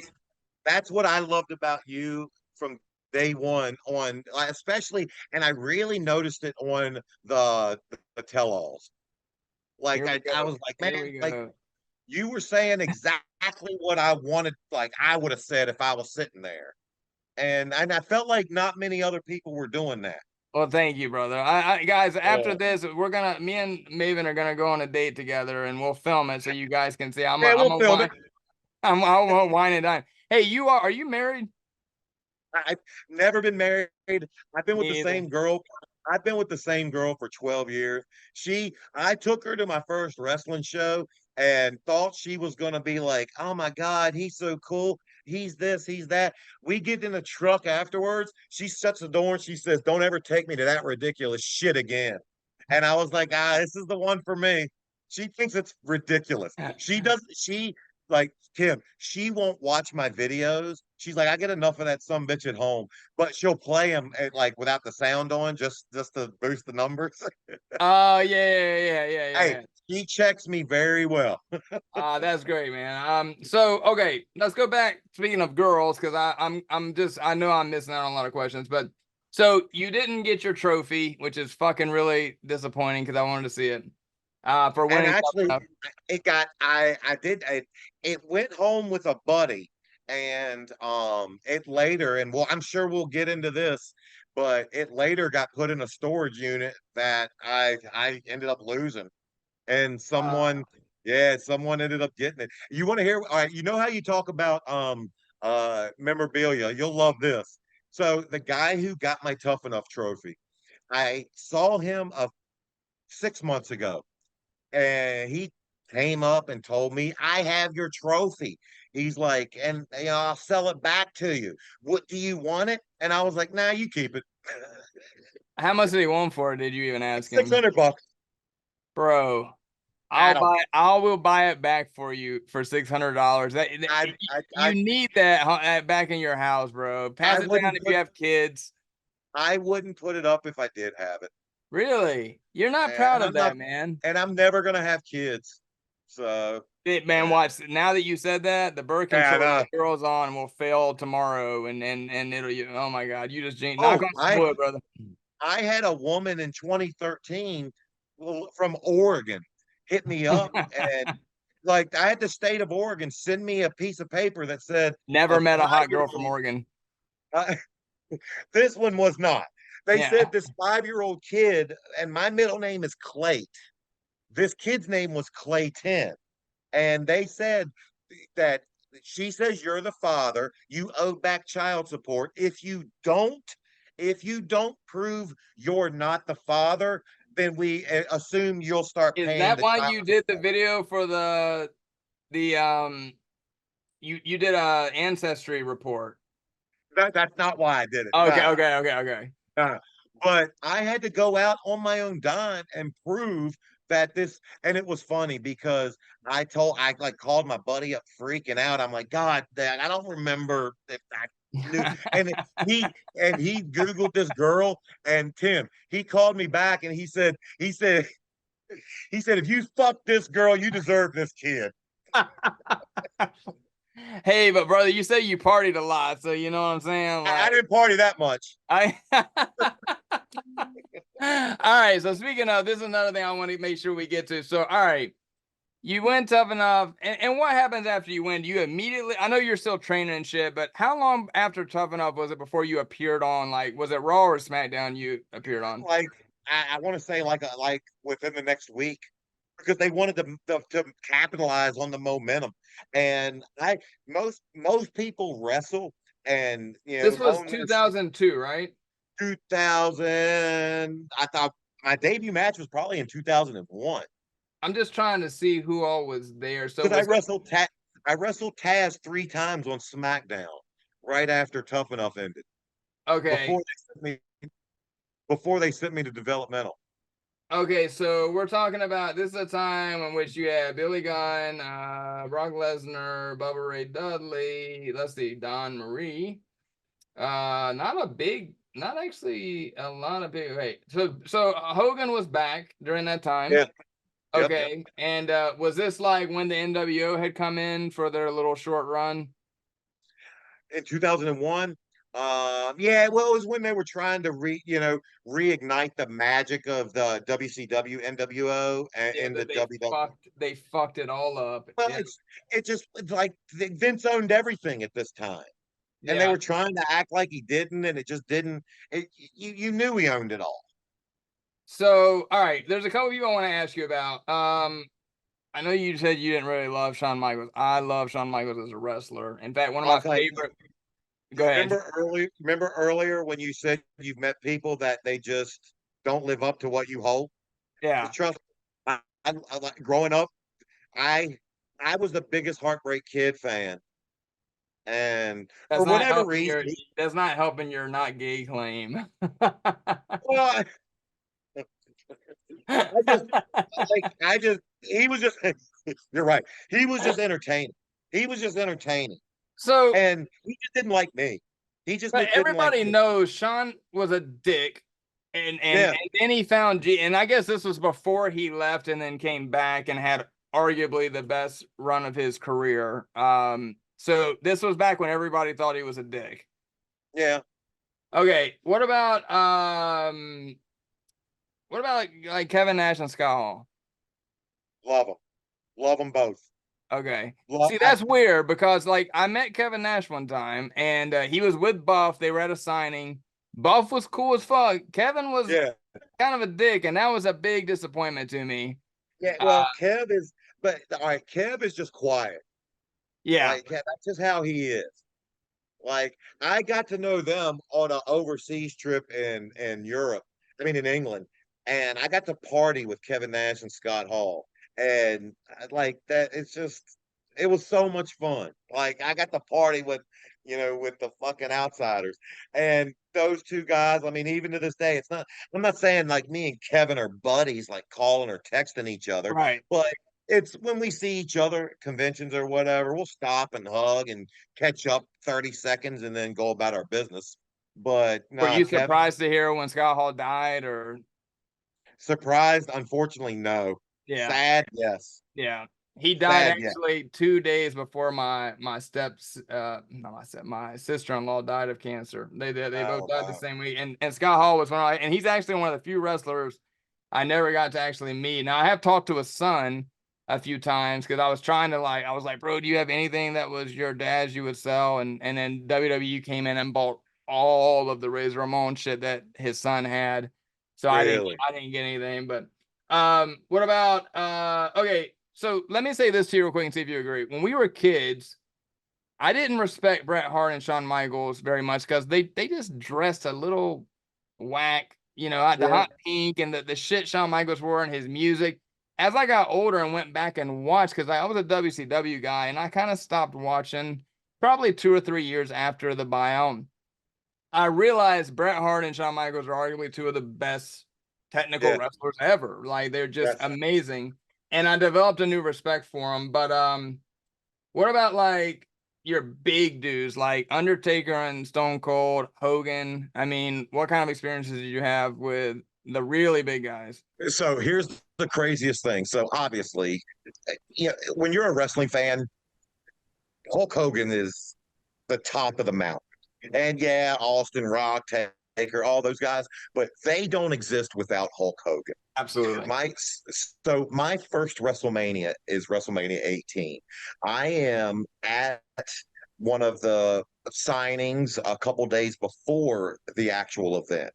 And in comes, and I see, and there's a little bit of a buzz, and in out of the corner of my eye comes Hulk Hogan. Now, I had never met him, and he comes in and he does hit sits and he does his signing, and afterwards we get up and I'm going over because in wrestling there's some stupid fucking you got to shake everyone's hand and you got to or you don't show respect and you get heat and it's so fucking stupid, but you got to do it. You got to play the game. Okay. So I go to Hogan, but I actually do want to. I just want to meet him, and I walk up to him and I go, yeah, my name's Maven. Nice to meet you. And he stops me and he says, Maven, love your shit. Would it be okay if my son took a picture with you? And my mind, Tim, just Nick? explodes everywhere. Nick, yes. But think about it. At the time in 2002, Nick he was a Tough Enough fan. So to like what Nick grew up with his dad, but Nick was watching Tough Enough. So Yeah. I was a bigger deal at the time than that. And I couldn't wrap my head around it. That's awesome. I couldn't wrap my head around it. That's awesome. It was awesome. I was in the same And room with Hulk Hogan one time, but I didn't get to meet him. It's one of those. There's a few people I've been in the room with where it kind of like you feel their aura, their presence. Rock was always like that. What's been always your was experience cool. with Flair? Because I've got two Flair stories. What's been your experience with Flair? I actually got to go to the men's club there in Charlotte with Flair. And this was back like that worked there. I have eaten my fair share of dinners in that they club. got a 5-star restaurant in that motherfucker. Yo, it's one of the best strip clubs I've ever, and I've been to my fair share. They got a cigar bar and it's a good time. Even if you're not in the strip clubs, it's a good time. All right, what's my opinion of Flair? Yeah. All right, the wrestler Flair, probably one of, if not the best to ever do it. I put him in the Randy Orton category. Yeah, he's a Mount Rushmore figure. Do I think? But then again, he's a Southern good old boy that came up during a time when he just probably had the good old boy mentality. Yeah. Now, do I think anything negative about it? No, that's just life, man. That's just how life is. He's never said or made you feel in a way of which he was better than you, or every time I've seen him. But in the business we were in, he was. He's never called me boy and told me to go get his luggage. That would cross the line.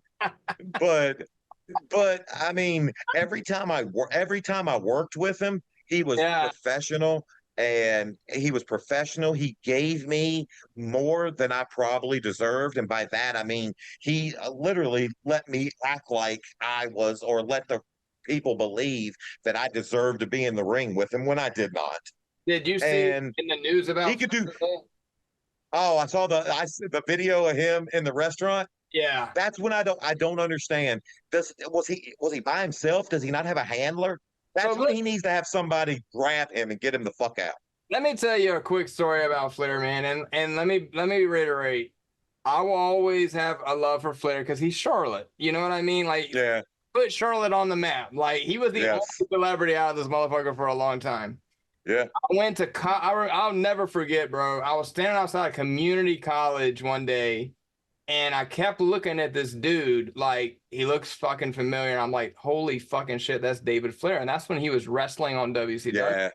Okay.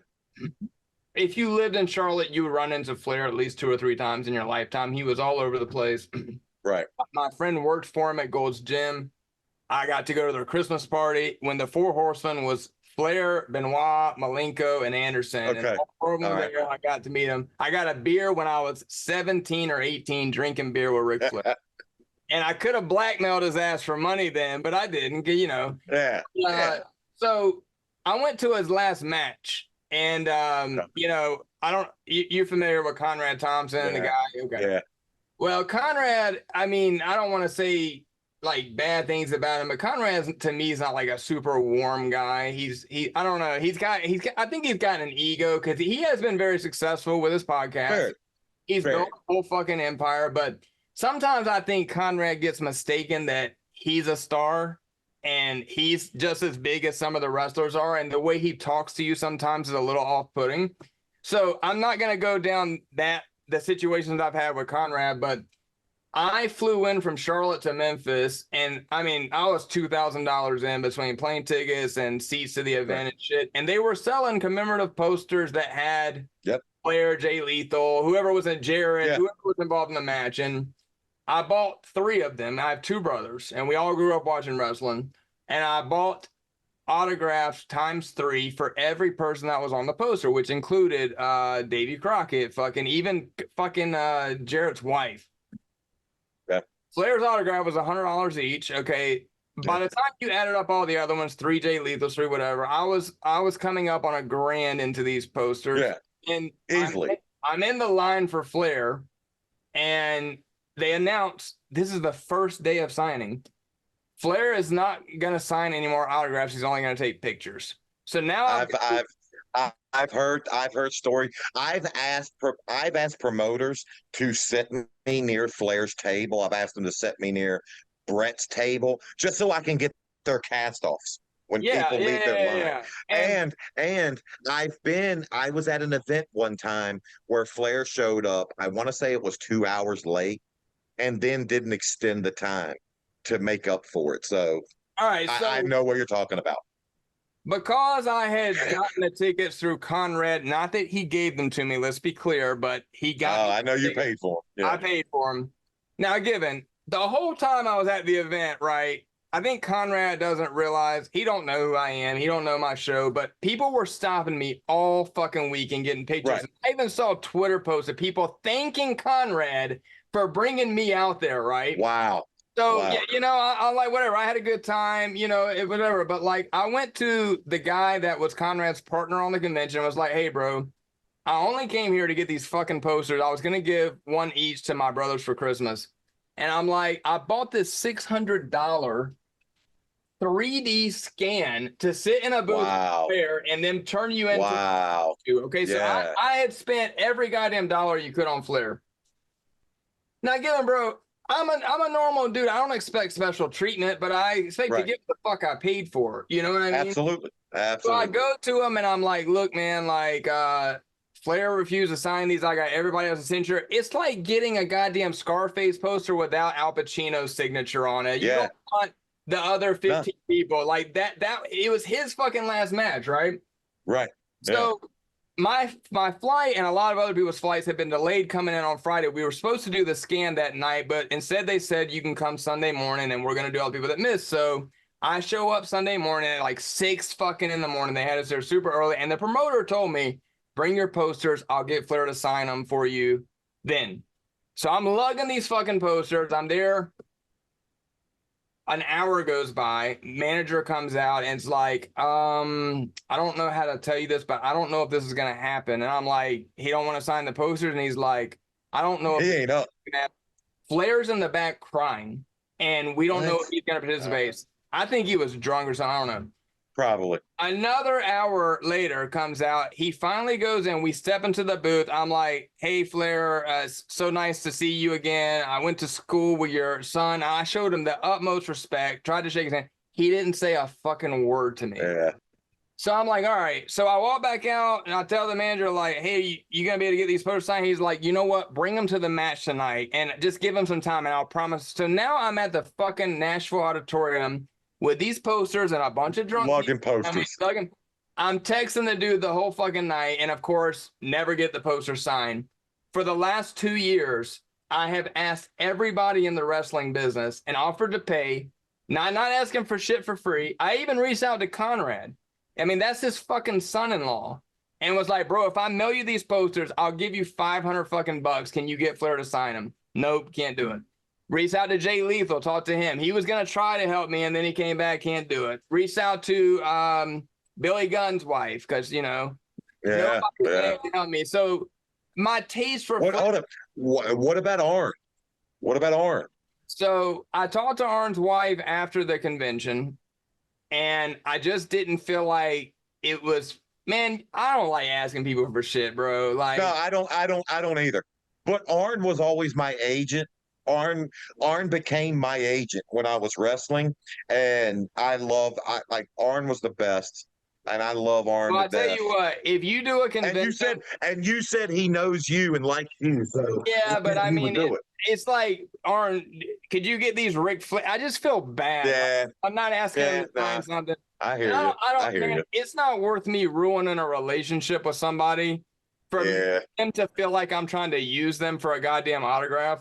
But I'll use your ass. If you do a convention and Flair's there, let me fucking know, because I'll mail you this shit. No, dude, if I do the only one, because there is one in Charlotte that I probably will do again next year. I turn down more conventions. I turn down shit every week. Every Are you fucking talking week. about it's going on soon? What's that called in Charlotte? This is the last year for it. Not Mad Monster. It's No, there's oh god. It's one where they do a Hall of Fame ceremony, and I know exactly what you're talking. He's not there this year. He's not? No, because I would go just The promoter's name is Marty. I don't know what his last name is. It's T-Mart, The Gathering. Yes, The Gathering. Yes. Yeah, this is the last year for it. They're shutting it down. They're doing it. When is it? Yeah, fuck. It's soon, because I've been seeing the fucking shit. November 20. No, that's WrestleCade. Let's see.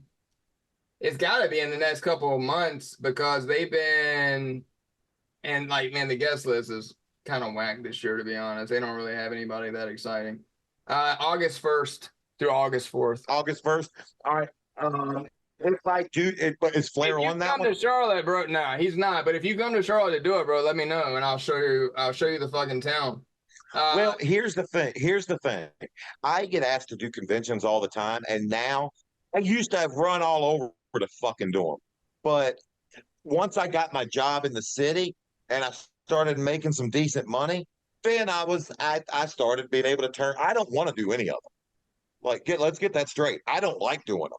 And now that I'm doing the YouTube stuff and I'm making money doing that, man, I turn people down every day. Nah, I'm good. You need I'm merchandise on your YouTube. You'd be surprised. You need to have merch, man. I really do. I can't see anybody. Why the fuck would somebody buy a Maven fucking Couldn't YouTube see shirt? 500,000 people subscribing to you. You couldn't. I mean, you even told me you were surprised that I knew who you were, bro. You have been. I was shocked. But come on, but that's what I'm saying, man. Like, you got. Okay, but that's different. Asking someone to give me 12 minutes of their week is a lot different than asking me to give them $30 for a fucking shirt that says I used to throw a drop kick. No, because let me tell you, that's a big difference. My favorite YouTube streamers, I drop in, throw $100 tips around just because I want to support them, because I like their content, bro. And that's why people will buy your shit. It's not so much that they're in love with what you're selling, but it's that, you've got some diehard fans. I know, because my wrestling friends all love your podcast. So like, I haven't started a Cameo yet, just because I can't. I can't wrap my. I haven't even. Let me get your referral, okay?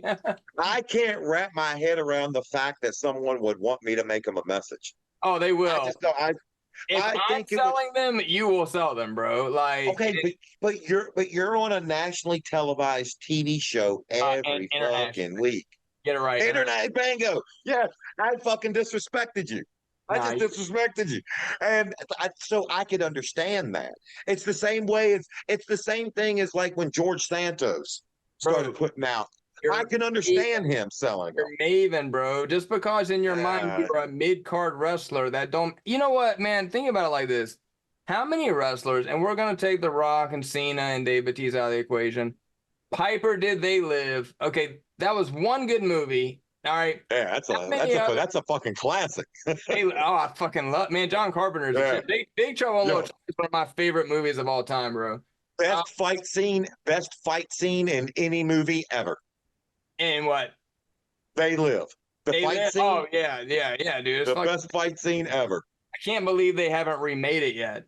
I know, I know. Okay, so name now given, of course, yeah, you got some newer WWE people, but in your time, name how many people did 4 other reality shows, was on QVC, and a Yeah, no, I get it. I get it. You're right. Yeah, you're I right. mean, this was before, like it was, Yeah, you know, I just don't take myself that serious.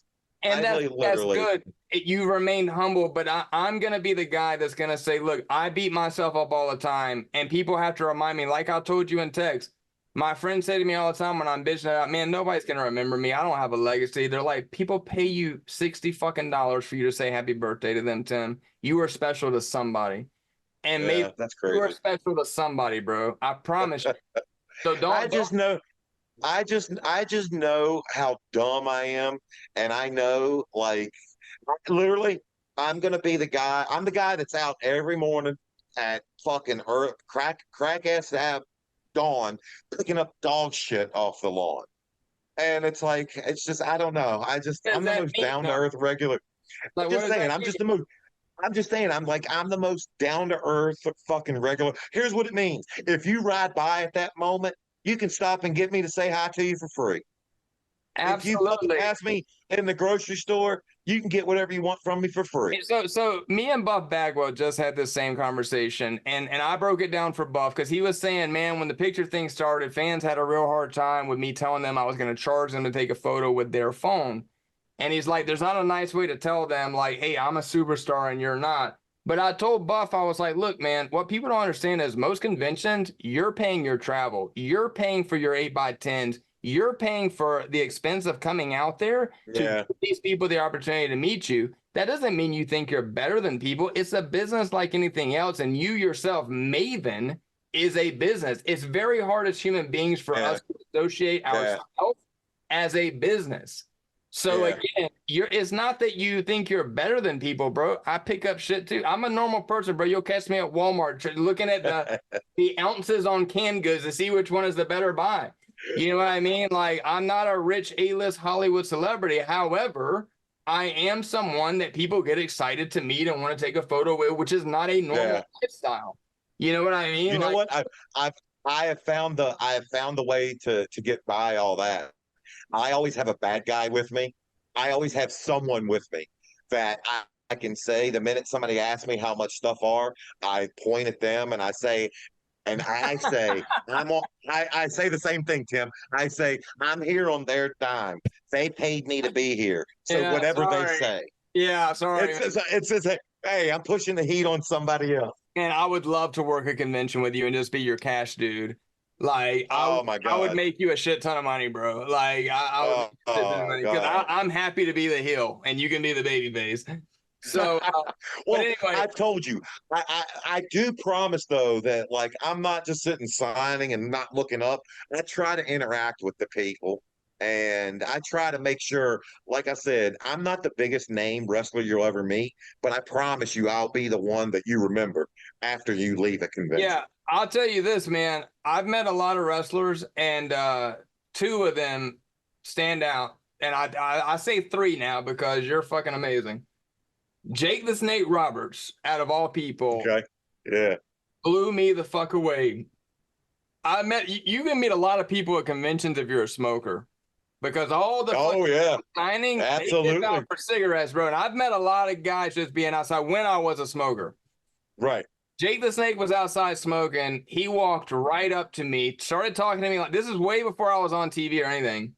I happened to mention to him, hey man, yeah, my brother's a big fan. He's not feeling too well. He's at home. He's like, call him.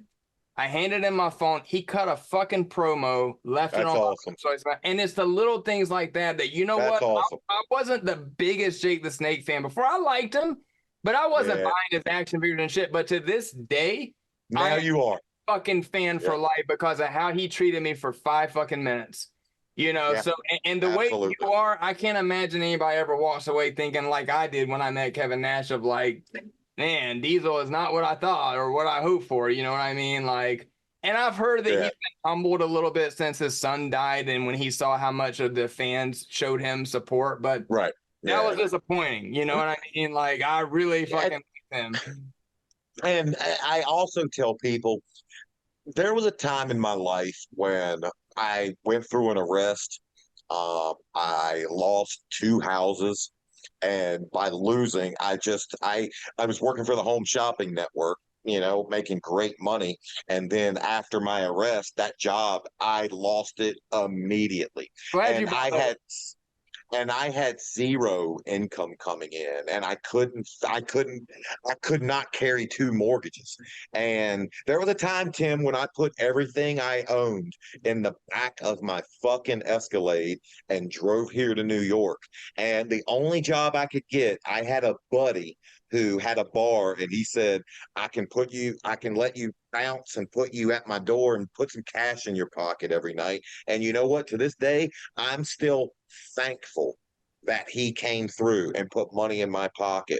But there would be people that would come up and see me on the street and be like, are you that wrestler? And I was so embarrassed to say, yes, I am, because of where I was at. Will Smith said it on his YouTube channel. I'll never forget this. Keep my wife's name at your mouth? No, it wasn't. It was okay. But he said it's a really difficult thing to be famous and broke. And and he talked about after his first album, he didn't pay his back taxes. Fresh Prince came out. He was broke, had to sell everything on. He was riding the public buses, and he was one of the most famous guys in the fucking world, even then. And people would see him on the public bus and be like, what are you doing on here? But like, it happens. You can be extremely famous and be broke as fucking shit. You know, so I love Escalades, by the way. So points for dropping that. 2 questions that you brought up. 2002. I had the truck that you saw. You remember the old Hot Boys videos with Manny Fresh, and I had that. I had that with the big 23-inch rims. I had Cadillac tint the windows for me. Chrome grill.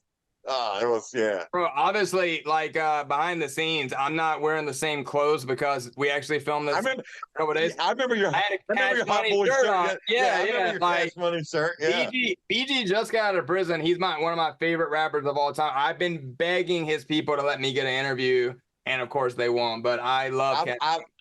I was listening to True in the gym earlier tonight. Oh my god, man! So you are a gangster. You know, you want to know? Do you want to know what one of my favorite lines of any fucking rap song is? What's that? It's I'm the in that picture on your girlfriend's dresser.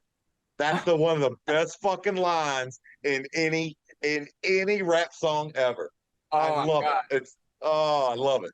All right. Yeah. So, I'm Southern. I'm just fucking Southern. I like Southern rap. Bro. Yeah, I mean, I like all, but yeah, Southern rap for sure. And I'm a big hip hop fan. I collect hip hop memorabilia and old albums, and now I'm collecting cassette tapes, dude. Like, I'm not a collector. I know I see you're a collector, but here's where I might shock you a little bit. As much love and respect, and just I'll ride down the road, and I have a Range Rover now. So I've moved from Cadillac to Range, but I might bump that. But I like country music just as much. I grew up listening to George Strait, and I have just as much love for George Strait as I do that hip hop. That's funny. That's the one genre that I've just never been able to get into, man. But a lot of my friends are into it, and they keep trying to, hey, listen to this song, listen to this song. I did hear. I just grew up with it. I Well, grew up with it. I like that's all my parents listened to. That's all my parents listened to. My mom played 45s, and it was temptation. Yeah. My mom could be a professional. Have you ever heard of the dance called shagging? Shag. I don't think Not maybe like Austin Powers, like the dance called. It's a beach style dancing that only like our parents' generation. Okay. But she was into Motown, and like oh my Gotcha. god, when the Bodyguard soundtrack came out, she had that cassette single every morning on the way to school. I heard fucking that goddamn Whitney Houston song till I wanted to blow my brains out. But she introduced me to the love of the artistry of music, man. And I'm a drummer, Yeah. so by nature I'm a big music guy, but I told you, man, I'm artsy, dude. I love film. I watch the commentaries on film. Like I love the cinematography. I pay attention to who did the score. I'm a nerd like that. Like I always wanted to be a film. If my dream job would be to make movies, but I didn't have the balls. I just have a great affinity for anything. Like I can find good. I don't care if it labels me in a different category or if people look at me and say, "Oh, Give me your 5 favorite movies." Give me 5 favorite movies. All right, Back to the Future, Predator, the first Predator, The very first Predator. Yeah. Terminator 2. Fuck yeah. First rated R movie ever let me go see. Oh my God. I still remember going to the theater and seeing it. Tombstone. Classic. Yeah. Tombstone. And I might throw you a curveball here. Home Alone. Home Alone. That's a good movie. Home Alone. It's not making my top 5, but it's a great movie. But you want to know why it cracks my or it's just nostalgia. Yeah, because sure. every year when it's on, it reminds me of being a kid. That's absolutely, why. Yeah. That's 5 great ones. What TV shows are you watching right now? Oh my God, I just got into Sugar with Colin Farrell. That's on Apple Plus. It's pretty good. I watched that roast of Tom Brady, which was amazing. Fan-fucking-tastic. Honestly, and I'm not licking your balls here. I DVR every 90 day, and we DVR them all. I don't and every one of them. I love the genre. Every week we're like TLC. Somebody's sitting in a room in TLC right now with a big cigar saying, "We fucking nailed another one."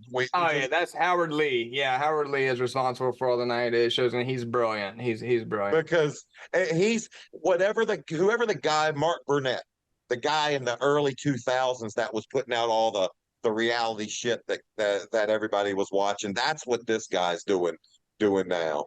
But I'm into I love like Gold Rush. I love Moonshiners. I love shit like that as well. I call that show Not Finding Gold in Alaska because they always are close, but they just never fucking find No, that's the Oak Island guys. Oh, okay. Yeah, that's the one that they're like, yeah, will that lead them closer to the money pit? And I'm like, no, it won't. No. Yeah, they're not finding it. They're not finding it. Reality TV wise, I don't watch a lot of reality TV anymore. I think once you're a part of it. Yeah, I don't watch wrestling. I can't tell you the last time I don't watch wrestling anymore either, but yeah, I can't tell you the last time. Did you watch Mania? No. You didn't actually, Zach flew to Philly. And so because we did interviews with Mason Mansour and with Devon, and he and I were filming both nights while both Manias were going on. And when he and I are together, we're filming. Like we're spending our time making money. Absolutely. So are you do you have just can you go to WrestleMania or any WWE? Oh yeah. Yeah, 100%. 100%. To this day, I could still drive up and where the security lets the wrestlers in. All I'd have to do is roll my window down, and they'd be like, "Go ahead, go on through." And actually, when I was working for the Brooklyn Nets a few years ago, and one of my best friends working with the Nets. SmackDown was at the Barclays Center, and his son's 13. And he asked me, he was like, "You think you could take me and introduce my son to some of the wrestlers?" I'm like, "Yeah, fuck yeah." So he and I left work early, and wrestlers have to be there. If you saw my videos, have to be there at 1 o'clock. So around, I would say, like 2:30, we left, and his son came with us, and we went over to the Barclays Center, and I got him down and took him down to the ring while all the wrestlers were there putting their matches together for later, and all the wrestlers came by and said hi to his kid and just said hi to me. So yeah, yes, I still have it. Okay, Yes, I still cool. have it. Let me ask you, did you ever get a chance to meet Mike Rotunda? I mean, not Mike Rotunda, William Rotunda. Yes, yeah, and it was briefly in passing. I'm not gonna act like I knew him, knew him well, but from the brief interaction I had, could not have been a nicer kid. Sad, man. I tell you what, sad. I quit watching wrestling when he kind of blew up, but after he died, seeing the love, the emotion, The outpouring, yeah. It actually, I didn't know the guy. I wasn't even that familiar with his work, and that one stung for some reason. And it's weird. It's weird because during my time, a lot of guys died. Crash Holly died while I was there. I mean, and it's just, and this kid touched so many different lives. Were and you I'm there happy. when Owen died? Owen died a year before I got there. Okay. A year before I got there. But there's guys like I was good. Like Test was one of my best friends on earth. I was with I saw Test your tribute. Yeah, I was with him a few days before he died. He and I went to a Brazilian place where they cut meat off on your plate in front of you, and literally 4 days before he died. And you want to know what's crazy? You just showed me your watches. I was at his house, and we called them biscuits, and he had, I don't know if you remember back in 2008 when the big Jacob the Jeweler watches For sure were in style. He had one, and I was in his house and I was trying it on. And he's like, "I don't ever wear it." He's like, "You can fucking take it if you want, just bring it back." And I was like, "Nah, man, I'm not gonna take it. It's like a fucking $100,000 watch."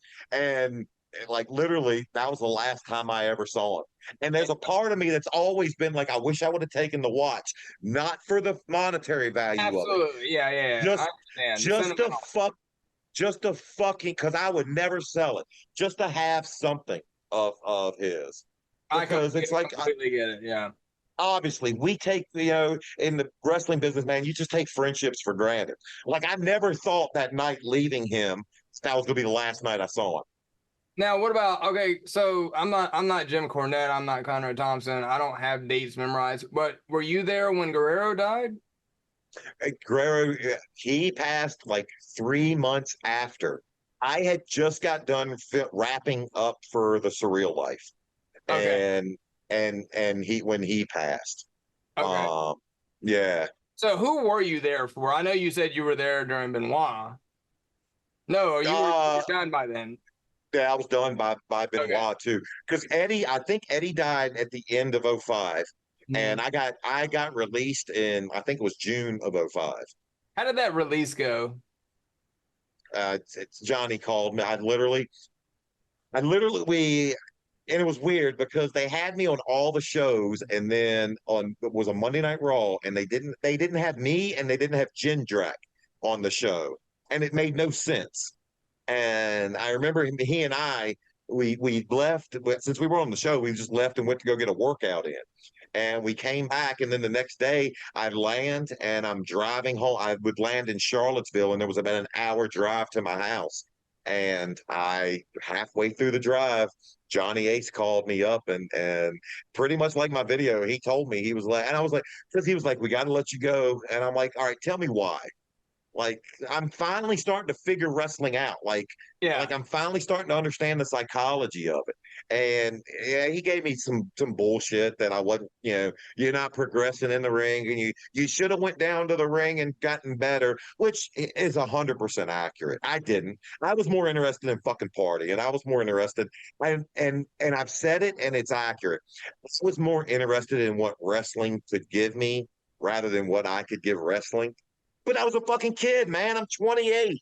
Yeah. I'm a 28-year-old kid with money, half decent looking. Like, it's like, what kid wouldn't make that mistake, you know?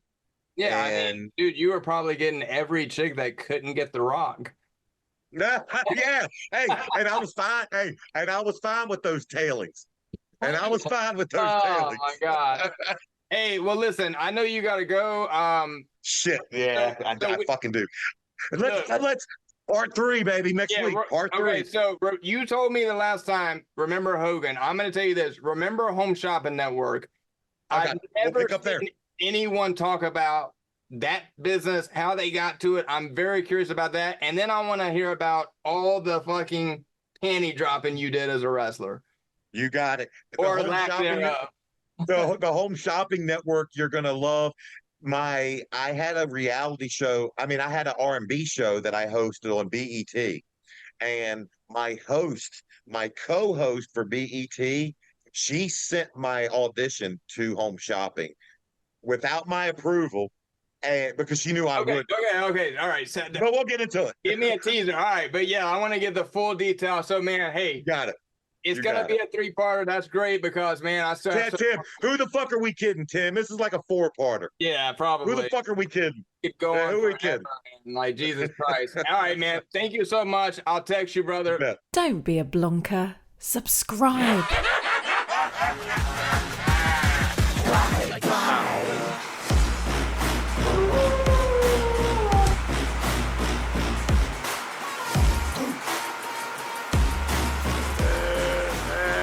Cut.